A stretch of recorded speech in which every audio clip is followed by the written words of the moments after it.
Ay, nako, buti naman. Natapos lang lupang hinirang. Maaga kami natapos ngayon. Ay, late na ba ako? Sorry, late na naman ako. Ay, Start nako! na ba? Nag-start na. Tapos na. Grabe, late ka na naman. Diyos ko, hindi ka na naman umabot sa lupang hinira. Yan naman yung ugali niya. Lagi kang hindi umaabot dyan eh. Lupang hinira kasi ang dami-dami mong sinasabi. Late lang naman ako. Katatapos ko lang kasing magsimba at ang daming tao, kaya ako nahuli. Excuses, excuses. Ang sabihin mo, hindi ka lang talaga interested sa mga non-Muslim activities.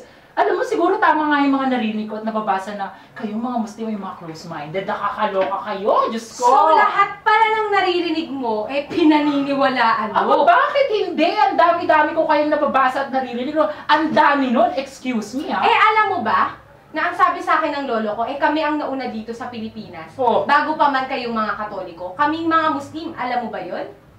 At kinamkam nyo lang ang mga lupain namin. Oy, grabe. So, yan ang dahilan kung bakit hindi ka nagniniwala at hindi ka nagpa-participate sa mga activities namin. Ganon. Oo, dahil hindi kami pinoproteksyonan ng gobyerno. Pinakamkam nyo lang yung mga lupain namin.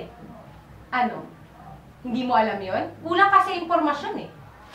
Grabe ka rin manghama ka. Bakit hindi mo ba alam na kayo ang dahilan ng maraming kaguluhan dito sa Pilipinas? Palibhasa mga rebelde kayo, hindi na nga kayo tumutulong, nanggugulo pa kayo. So yan pala yung dapat nyong ginagawa, ganyan.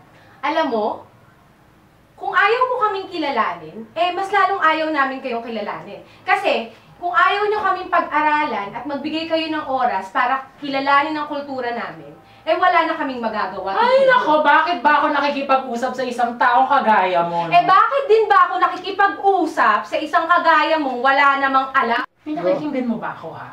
Pinakikinggan mo ba? Nakikinig ka ba sa akin? Nakikinig ka rin ba sa akin? Nakikinig ba tayo sa isa't isa?